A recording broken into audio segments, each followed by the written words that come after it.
예, 오늘 우리에게 주신 하나님 말씀은 마태복음 8장 23절에서 27절 되겠습니다. 신약성경 12페이지 앞뒤에 있겠습니다.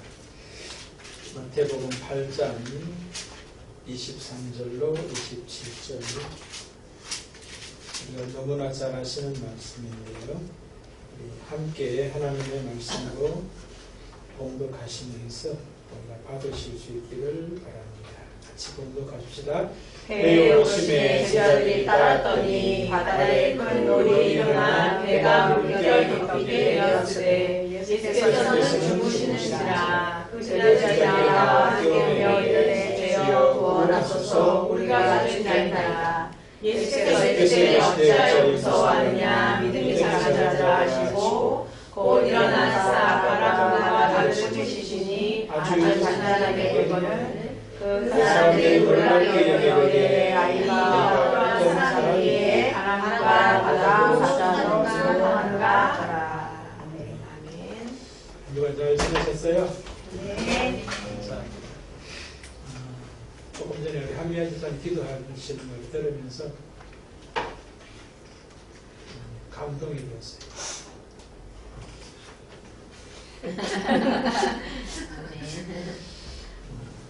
감동이 된 이유는 예전에 하던 기도와 많이 달라졌다. 많이 달라졌다. 그런 생각을 했어요.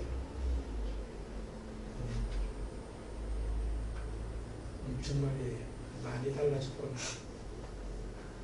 많이 성장하셨구나. 그런 생각이 들어서 감동이 됐어요. 저를 위해서 기도해서 감동된 게 아니에요. 집사님이 많이 잘하신 것 같아서 감동이 됐어요. 뭐 집사님뿐만 아니라 다른 분들도 다 마찬가지인 것 같아요. 계속 잘하시고 계신 것 같아서 참 고맙다. 하나님께 감사하다. 그런 생각을 문득하게 됩니다. 그렇습니다. 목사 입장에서 볼 때 그런 생각들이 문득 일어나요. 오늘 말씀은 우리가 너무나 잘 아시는 말씀입니다. 풍랑이는 바다의 제자들과 예수님이 전혀 대조된 모습을 우리가 볼 수 있습니다. 특별히 이제 저에게는 주님과 제자들의 모습에서 똑같은 상황, 똑같은 자리, 똑같은 시간에 전혀 다른 모습이 명백하게 드러나고 있습니다. 바람과 바다가 이제 풍랑을 일으키는 어떤 그런 모습들이죠. 그래서 제자들이 이제 죽게 되었다. 그런 이야기를 하고 있습니다. 그러니까 다른 그 마가복음이나 누가복음에 보면은 이때가 밤이었다. 그렇게 이야기합니다. 밤이었다라고 이야기합니다. 그리고 제자들만 예수님하고 같이 간 것이 아니라 다른 배에 또 다른 많은 사람들도 같이 갔다라고 기록하고 있어요. 마태복음엔 제자들과 예수님만 간 것처럼 보이지만, 그러면서 이제 다른 사람들은 어땠을까 생각해 보면 다른 사람들은 제자들 못지 않았을 거라 생각이 들어요. 그때 그 자리 그 상황이 똑같이 제자들의 모습보다 더하면 더했지 못하지는 않았을 그런 상황이 지금 펼쳐지고 있는 거예요. 그런데 주님은 배 뒤편에서 주무시고 계셨다. 그런데 제자들이 깨울 때까지 일어나지 않고 주무셨다. 그러니까 예수님은 지금 배에 풍랑이 일어서 물결이 들어와서 배가 잠기게 되었다라고 이제 또 다른 그 성경에 이야기하고 있거든요. 그럼 분명히 예수님에게도 그 파도가 튀어와서 얼굴을 덮쳤을 수도 있고 몸을 덮쳤을 수도 있는데 주무시고 계셨다. 그것은 상징적 의미라고 생각해요. 그 상황 속에서도 주무실 수 있는 예수시다 라고 하는 모습이고, 문제가 되지 않는다 라고 하는 모습을 제자들에게 삶으로 보여주고 있기 때문이다. 안 일어나서 주무시고 계신 것이 아니라 일어났어도 그 상황을 제자들에게 가르쳐주고 있다는 거죠. 이것도 두려워해야 될 어떤 그런 상황, 사건 아니다. 그런 모습을 삶으로 가르쳐주고 있는, 예수님의 모습 속에서 보면은 제자들을 이제 세우실 때 말씀으로 가르치는 어떤 그런 모습들이 많이 있고, 또 하나는 뭐냐면은 예수님의 자신의 삶의 뒷모습을 보여주면서 가르치고 있는 모습 또 많이 있고, 그 다음에 또 하나가 뭐냐면은 삶의 현장을 통하여서, 실습을 통하여서 가르치는 모습들이 나타나 있어요. 오늘 본문에도 특별히 이제 오늘 본문 앞쪽에는 보면은 말씀을 통하여 제자들을, 또 많은 무리들을 가르쳤던 걸 볼 수 있어요. 오늘 마태복음에서는 치유하시는, 앞에 보면은 나병 환자도 치유하시고 백부장의 하인도 치유하시고 또 그 외에 많은 사람들을 치유하셨다, 그런 이야기가 있고, 오늘 본문 뒤에는 보면은 거라사 지방의 귀신 들린 자도 고치는 그 사건이 나타나 있어요. 그러니까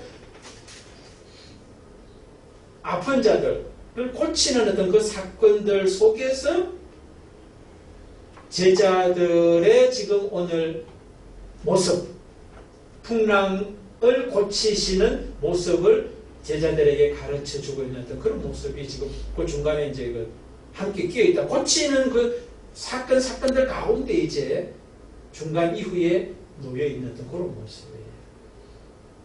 그리고 마가복음이나 누가복음의 이 사건을 동일하고 기록하고 있는 모습에서는 보면은 앞부분에는 하나님 나라 비유 있죠, 그죠?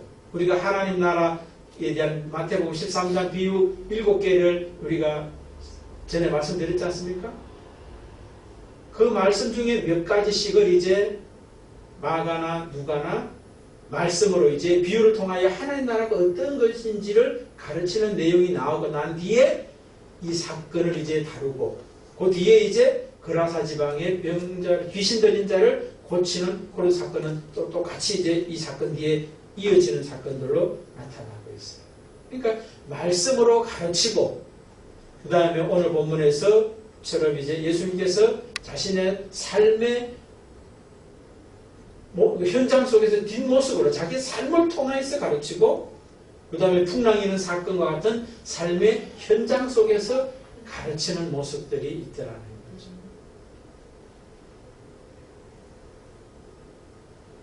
그런데 오늘 이제 왜 그럼 주님께서 제자들을 이렇게 가르쳐야 되느냐, 가르치는 내용은 뭐냐라고 하는 어떤 그런 것을 우리가 오늘 본문에 보면은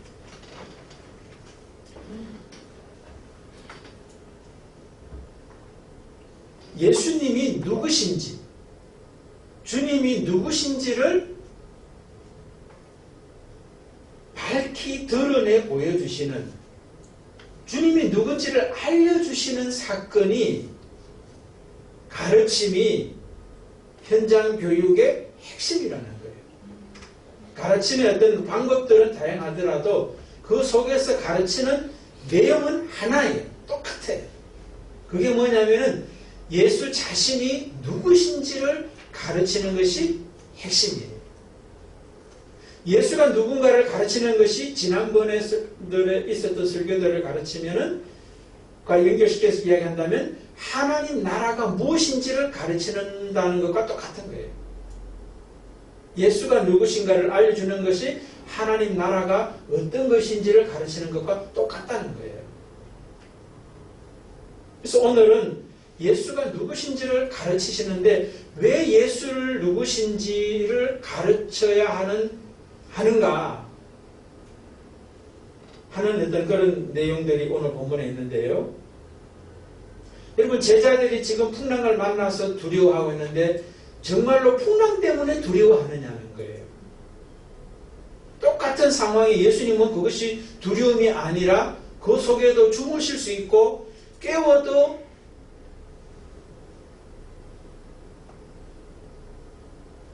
깨워서 일어나시긴 일어나셨지만 그 전에도 충분히 일어날 상황인데도 일어나지 않고 계시는 그런 모습을 계속 유지하고 계셨던 이유가 뭐겠어요? 풍랑이 나에게는 문제가 안 된다 라고 하는 것을 삶으로 보여주시는 거잖아요.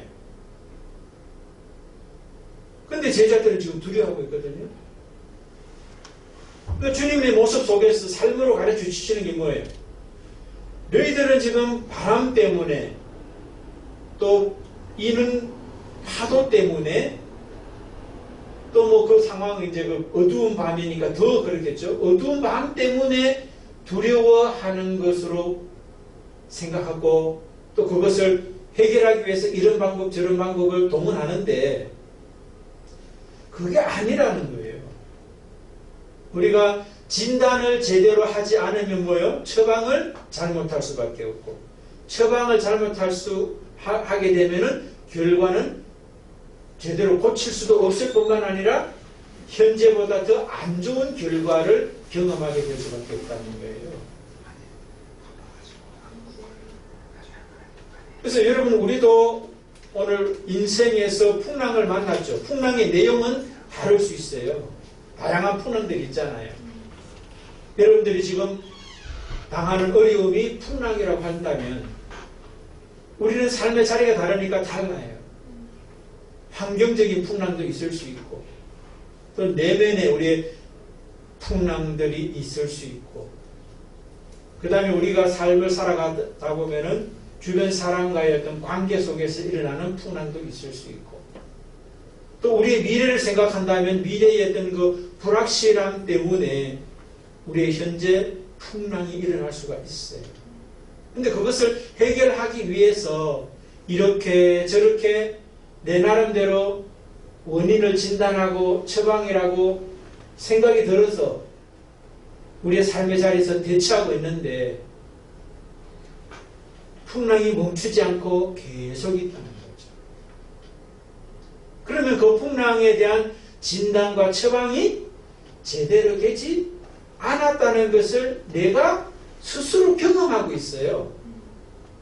그런데 새로운 진단과 처방을 할 생각을 하지 않고 계속 그것을 더 잘하면, 더 잘했으면 더 잘하면 그 다음에 또 뭐예요? 더자가 하나 더 붙어야겠죠. 그죠? 그렇게 가면 될 거라고 생각하면서 열심히 살아요.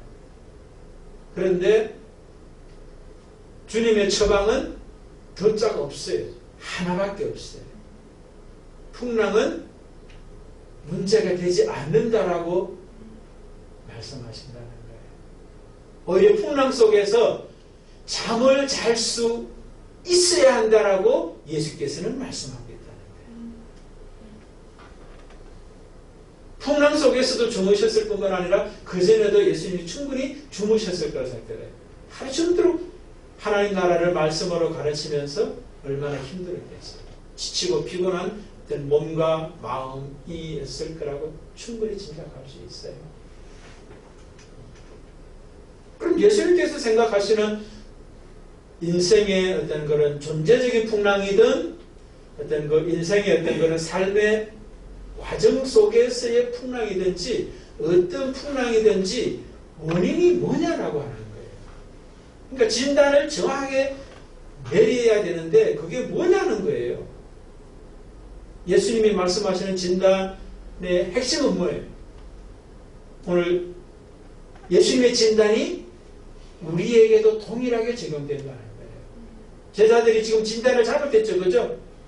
풍랑 자체를 두려워하고 그것을 이제 극복하기 위해서 뭐 노를 젓는다든지 뭐 앞에보다 더 열심히 저어가지고 빨리 걷는 마을로 가기만 가면은 이 문제는 해결될 것이라 생각하고 애를 썼지만 건너갈 수도 없지만 문제는 더 커지더라는 거예요.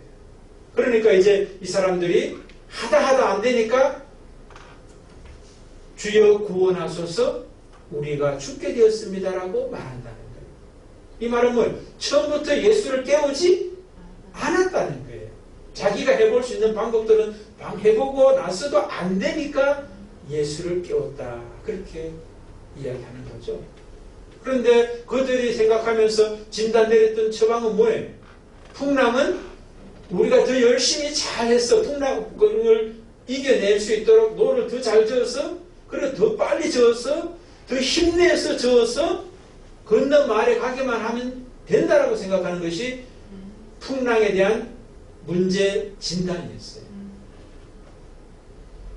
우리도 마찬가지인 거예요. 우리 나름대로 진단 내리는 그 진단이 오늘 예수님이 내리는 진단과 다른 진단이라면 또 그리고 처방이라면 우리는 그 문제가 해결되지도 못하고 우리가 인생을 마치는 날까지 풍랑은 종류는 다르지만 내용은 다르지만 풍랑 속에 살다가 죽을 수 있다는 거예요. 그러니까 하루속히 진단을 정확하게 내리고 처방도 제대로 내려야 된다는 거예요. 그러면 풍랑도 문제도 안 되고 풍랑 없는 것은 더더욱 문제도 안 되는 거죠.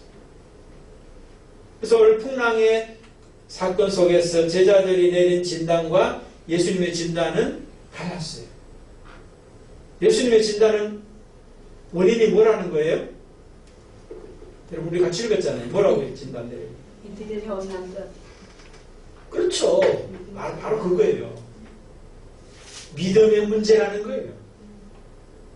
풍랑의 문제가 아니라 믿음의 문제다. 그게 원인이라고 이야기를 하고 계시는 거예요. 혹시 여러분들은 인생의 풍랑에서 자유하면서 오히려 풍랑 그 위에서 주무시는 예수님처럼 그것을 즐긴다고 그럴까요? 그러면서 살고 계시냐라고 하는 질문을 드려보고 싶어요. 여러분 우리가 윈드스핑이라고 그랬죠? 바다에서 그 바람, 그 파도 이제 그걸 이용해가지고 막 윈드스핑이라고 그러죠? 윈드스핑 하는 사람은 파도가 있는 날을 찾죠, 그죠? 그래서 그 파도가 있는 날에 이제 윈드스핑을 하게 되는 거예요. 근데 윈드스핑 하는 사람 입장에서는 파도가 없으면 할 수가 없어요. 오히려 파도를 즐거워하며 그것을 즐기며 그 다음에 누리는 어떤 그런 모습을 볼 수가 있죠. 우리 인생에 있어서도 파도가 없기만을 원할 것이 아니라 오히려 파도 속에서도 그 파도를 즐길 수 있는 사람으로 우리 인생을 살아내는 사람이 있다면 그 사람은 정말로 예수님 두 번째 모습이라고 생각돼요. 예수님의 첫 번째 모습이라면 그 사람은 두 번째 모습과 같다. 그런 생각이 들어요. 그런데 그것은 어떻게 가능하냐면은 풍랑을 해결할 수 있는 능력은 다른 그 무엇에 있지 않다는 거예요.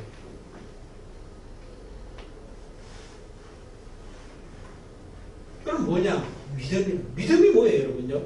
믿음은 우리가 많이 이야기해요. 그런데 믿음이 뭐냐라고 질문하고 그 믿음에 대한 정의를 우리가 정확하게 내리는 것이 또 쉽지 않은 것 같아요. 오늘 예수님께서는 제자들에게 얘들아, 풍랑의 해결점은 풍랑을 이기는 것이 아니라 믿음이 있어야 된다라고 얘기하는 거예요.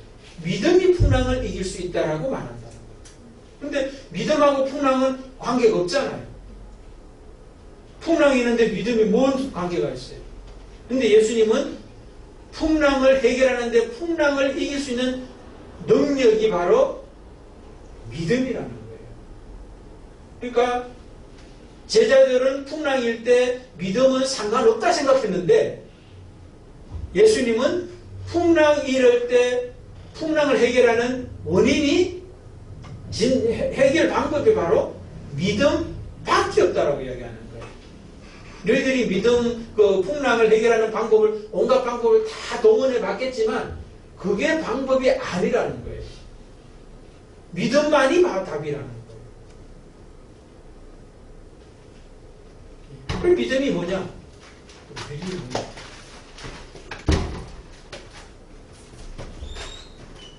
제자들이 지금 이 풍랑 사건 전과 후의 모습이 좀 달라지는 모습이 있어요. 풍랑 사건 전에 제자들의 모습과 풍랑 사건 이후에 제자들의 모습이 달라지는데 어떤 모습이 달라진 모습이 여러분들 눈에 들어오나요?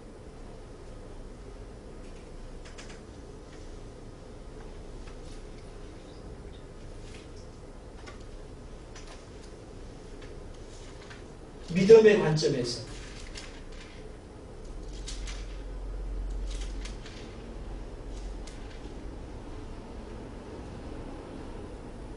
25절에 한번 봅시다.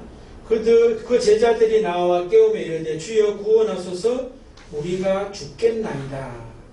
그렇게 이야기합니다. 27절도 한번 봅시다. 그 사람들이 놀랍게 여겨 이르되 이가 어떠한 사람이기에 바람과 바다도 순종하는가 하더라. 뭐 좀 다른 거 안 보여요? 예. 앞에 부분에는 주여 구원하소서 우리가 죽겠나이다 이렇게 이야기하다가 27절에는 이가 어떠한 사람이기에 바람과 바다도 순종하는가 하더라. 차이가 뭐예요? 앞부분에 주님이라고 했어요. 뒷부분에는 뭘? 사람이. 반대로 돼야 되는 거 아니에요?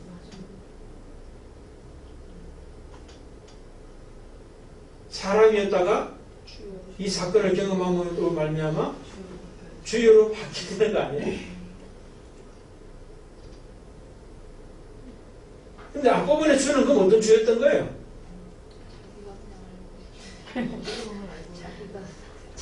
작은 주여로 알고 싶어요. 앞부분에 주여 했는데 이 주는 대문자, 영어 성경으로 이제 대문자로 이제 주거든요. 하나밖에 없는 주님이에요. 많은 주들 중에 한 주가 아니라 주는 예수밖에 없다라고 하는 고백으로서의 주예요. 근데 뒤에 가가지고는 이 사람이 어떤 사람이었기에 바람도 바다도 순종하는가. 자, 우리 앞부분에 저는 주님을 이제 그런 생각이 들더라고요. 그러니까 주여 주여가 다가 아니라는 거예요. 이 주여 주여는 입으로만 주여 주여 하는 주여예요. 자기들이 말하죠, 그죠? 이 두려운 그 풍랑 사건을 경험하면서 자신들이 현재 주여 주여 하고 있지만 그 주여는 사람으로서의 주였다라고 하는 것을 고백하는 거예요. 지금까지 풍랑 이전에 주님 주님하고 부르고 따라다녔지만 그 주님은 여러 주들 가운데 한 주여야 돼요. 사람으로서의 주여.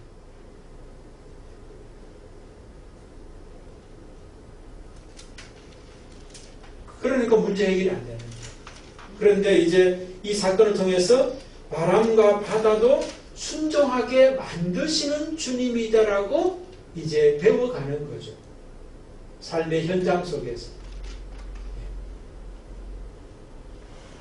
그러니까 이 사람이 어떤 사람이기에 바람과 바다도 순종하는가라고 하는 이 고백 속에는 예수를 사람으로 말하고 있더라도 이 사람은 사람이 아니라 바람과 바다도 순종하게 만들게 하는 사람이다. 다른 말로 뭐예요? 천지를 창조하신 창조자 사람이다. 주님이다. 그렇게 고백할 수 있는 거죠. 그래서 제자들이 이제 알고 있던 주님은 그냥 주여 주여라고 하는 주여라고 말은 했지만 그 주님을 잘 알지 못하는 주님에서 사람이라고 말할지라도 그 사람이 천지를 만드시고 통치하시는 창조주요 통치자 사람이다라고 고백하고 있는 거예요.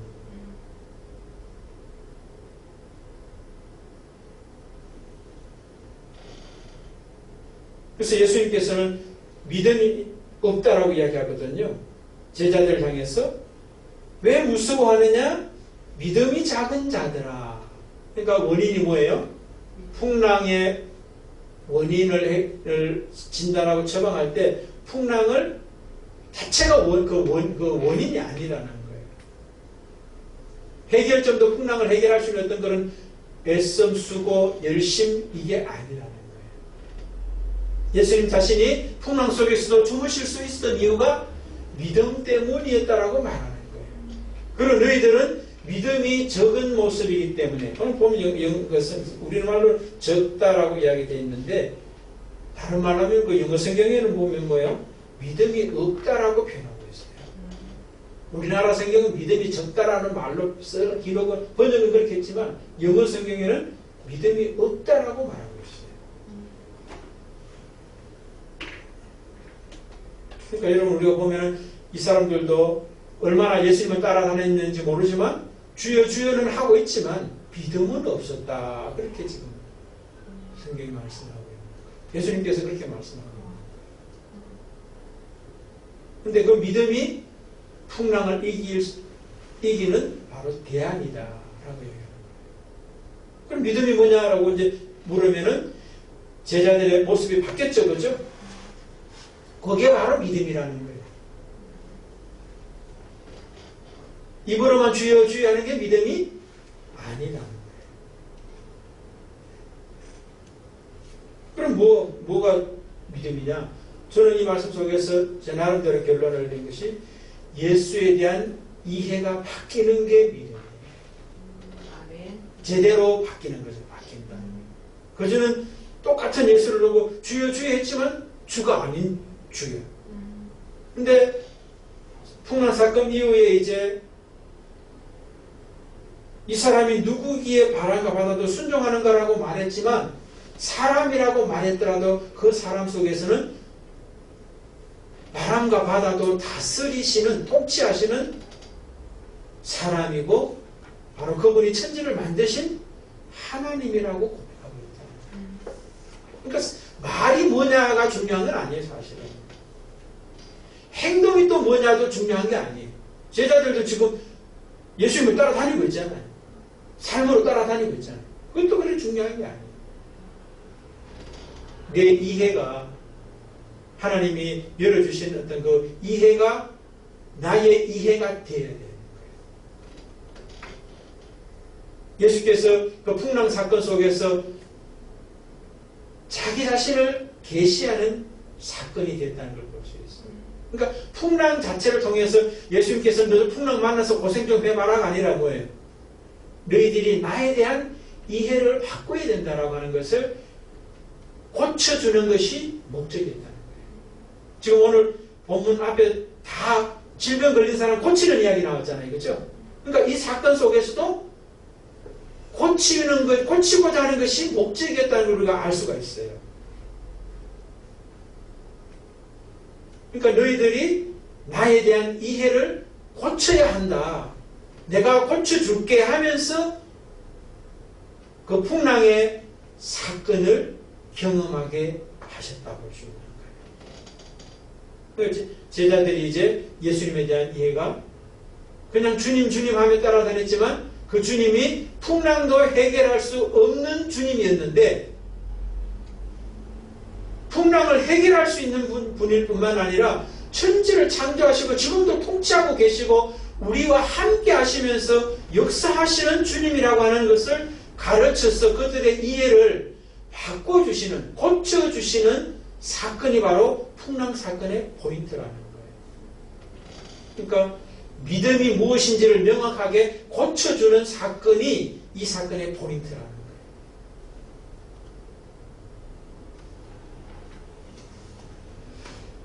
저나 여러분의 삶 속에서도 풍랑 속에 있다면 또 앞으로 풍랑을 만나게 된다면 풍랑을 해결하는 방법을 내가 생각하고 계획하고 또 이래 뭐 대처하는 것이 아니라 또 다른 사람들의 어떤 그런 뭐 자문을 통해서라든지 또 뭐 경험들을 도움을 받아서 또 해결한다고 하더라도 오늘 본문이 분명히 말씀하고 있습니다.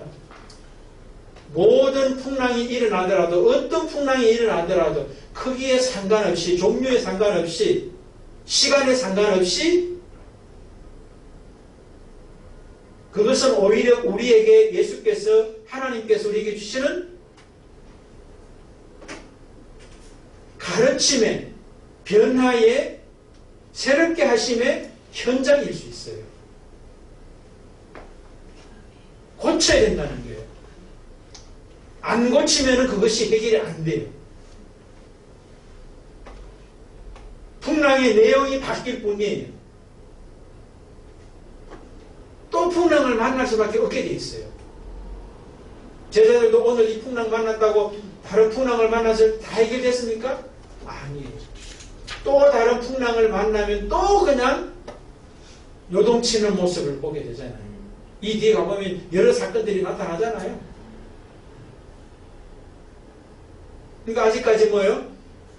고침이 제대로 작동이 안 되고 있다. 조금씩 변화되어 가고 있지만 아직까지 온전하게 되지 않았다라고 하는 걸 볼 수 있어요. 제대로 예수님을 몰랐다는 거예요.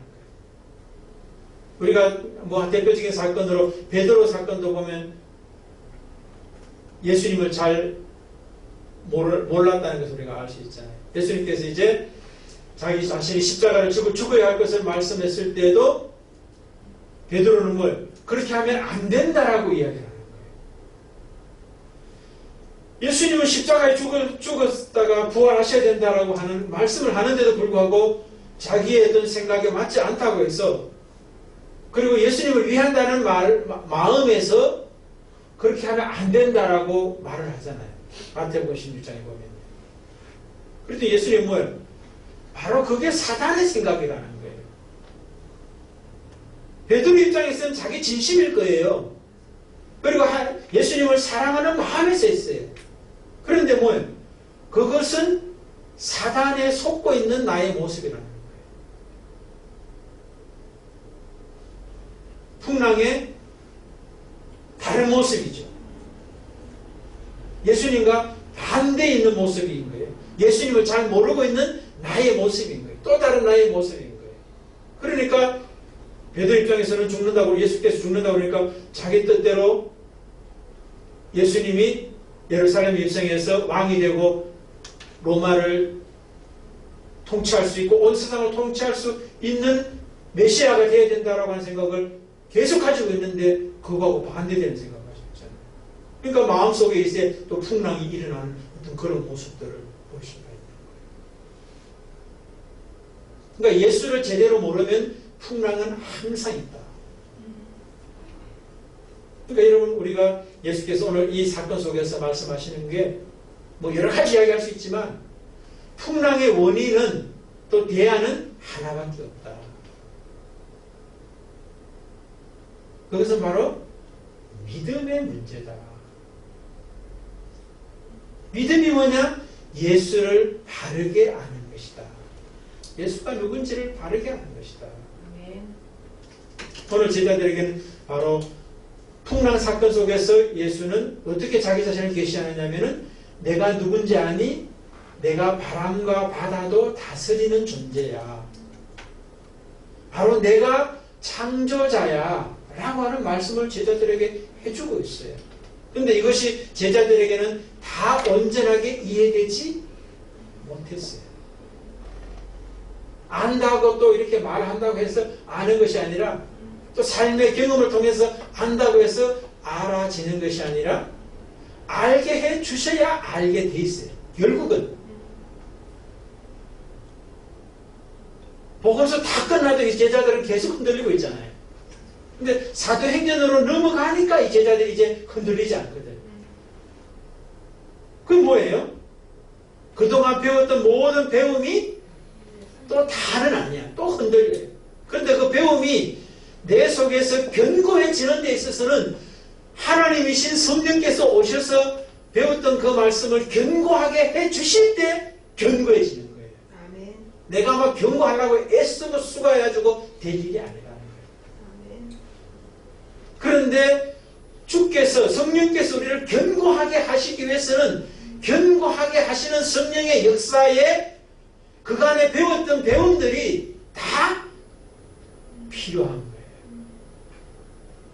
말씀을 통해서 배웠던, 예수님을 통해서 배웠던, 삶의 현장을 통해서 배웠던 그 모든 것들이 다 믹스가 돼가지고 성령이 어느 날 나에게 튼튼하게 견고하게 설 수 있는 믿음으로 세워주실 때가 반드시 와요. 아멘. 그게 성경이 말하고 있는 거예요. 아직까지 우리도 그렇게 되지 않았다면 우선 1차 우리에게 뭐예요? 현장을 통해서, 우리의 삶의 현장을 통해서 오늘날 우리 예수는 볼 수 없지만 예수가 보이는 예수가, 들리시는 예수가 뭐냐면 말씀이에요. 성경 말씀이라고. 이 말씀과 가까이 하면서 나에게 예수를 채워야 돼요. 예수가 누군지를 알기 위해서 많이 채워야 돼요. 그리고 난 다음에 성령께서 오셔서 그 말씀 통해서 예수가 누구신지를 명확하게, 견고하게 확신할 수 있도록 확신되게 만들어줄 때가 반드시 와요. 저는 여러분들이 그 자리를 경험하셨기를 바라고, 만약에 그렇지 못했다면 그 자리까지 우리가 가야 돼요. 그러면 어느 날 우리를 견고케 하시는 그 성령의 역사가 함께하게 되면 우리의 생명도 문제가 안 돼요. 죽음도 문제가 안 되게 돼 있어요. 며칠 전에 제게 있었던 사건이에요. 지난 주중이죠. 밤에 자고 났는데 아침에 일어났는데 어떤 결과적으로 보니까 사람 이름이었어요. 근데 저는 그 사람 모르는 사람이에요. 근데 제 입에서 무슨 말이 나왔냐면은 칼 세이건이라는 말이 내 입에서 나오더라고요. 칼 세이건? 응? 난 모르는 사람인데 칼 세이건이 뭐야? 왜 하나님께서 나에게 칼 세이건을 나에게 주셨나? 사람 이름인지, 나중에 그 사람 이름이더라고요. 그래서 제가 이제 유튜브를 찾아봤어요. 유튜브를, 네이버를 찾아보니까 미국의 아주 유명한 천체 물리학자더라고. 난 근데 그 사람 아는 바가 없어요. 이름을 들어본 바도 없어요. 근데 내 입에서 그 이름이 나오더라니까요. 그래서 저는 이제 하나님께서 나에게 그것을 통해서 뭔가 하시는 말씀이 있나 보다. 그래서 제가 그걸 찾아본 거예요. 네이버를 찾아본 거예요. 그랬더니 전체 물리학자고 굉장히 유명한 사람이시더라고요. 제가 무식하다는 걸 다시 한번 깨달았어요. 굉장히 유명한 사람이라는 걸 보니까. 그런데 그 사람이 이제 모습을 이제 쭉 잠깐 읽어봤는데 뭐 여러 가지 이제 내용이 써 있는데 내 마음속에 팍 와닿았던 게 뭐냐면 그 사람이 62세 살고 죽었더라고. 근데 그 62세 살고 죽은 것이 제 마음에 팍 박히더라고요. 그러면서 제 마음에 어떤 생각이 드냐면 너도 62세 살고 죽을 수 있어. 그런 마음이 제 마음에 팍 들어오는 거예요. 제가 60이잖아요. 2년 있다 죽을 수도 있다 하는 그런 생각이 제 마음에 팍 들었어요. 그러면서 이제 제가 이제 어떤 메시지를 받았냐면은 내가 죽음에 대한, 남의 죽음이 아니라 내 죽음에 대한 이해를 나는 어떻게 하고 있느냐를 하나님께서 물으시는 사건으로 저는 받아들였어요. 근데 아직까지 저는 준비가 좀 덜 돼 있더라고요. 2년 뒤에 내가 하나님께서 부르셔서 죽는다면 나는 받아들일 수 있겠는가? 수용할 수 있겠는가? 감사로 갈 수 있겠는가 할 때 아직 준비가 덜 됐구나 하는 생각이 들더라고요.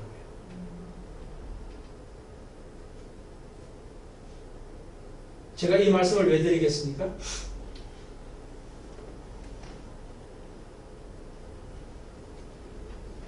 여러 가지 많은 어떤 그런 사건들, 뭐 환경들, 뭐 이런 처지들 여러 가지 있겠지만 그 풍랑의 다양한 종류들이 있겠지만 제일 큰 풍랑은 죽음의 풍랑이에요. 그렇지 않아요, 여러분요? 맞아요. 죽음의 풍랑이에요. 남의 죽음이 아니라 내 죽음의 풍랑이라는 거예요. 그것을 하나님께서 저에게 직면하게 하시는 사건으로 저는 받아들였어요. 그러면서 죽음에 대한 어떤 준비, 죽음에 대한 이해, 이것을 좀 더 깊게 또 실제적으로 좀 생각해보고 배워보는 그런 시간으로 제가 지나가야 되겠다. 이 시간들을 현재를 지나가야 되겠다 하는 그런 말씀으로 받아들였어요. 여러분, 우리 인생 가운데 어떤 풍랑이 오더라도 풍랑의 원인은 풍랑 그 자체에 있지 않고 우리의 믿음에 있다. 꼭 기억하셨으면 좋겠어요. 아멘. 그리고 다른 데 가서 막 헤매지 말고 풍랑이 있으면 있을수록 믿음에 우리가 집중하는 그런 시간이 있어야겠다. 아멘. 그리고 풍랑의 종류에 있어서도 다양한 삶의 환경적, 관계적, 내면의 풍랑 있을 것입니다. 그러나 여러분들에게도 죽음의 풍랑도 빨리 직면해 보셨으면 좋겠다 싶어요. 그 죽음의 풍랑을 우리가 넘어설 수 있다면 죽음에 대한 예수님의 믿음이, 예수님에 대한 이해가 우리 속에 믿어지고 이해될 수 있는 그 시간이 왔다면, 또 하루속히 오게 된다면 우리의 생애는 예수의 생애가 우리의 생애가 될 수 있다는 거죠. 풍랑 속에서도 주무실 수 있는 예수, 그 예수의 모습이 우리 모두의 모습이 되시기를 주의 이름으로 축복을 드립니다. 아멘.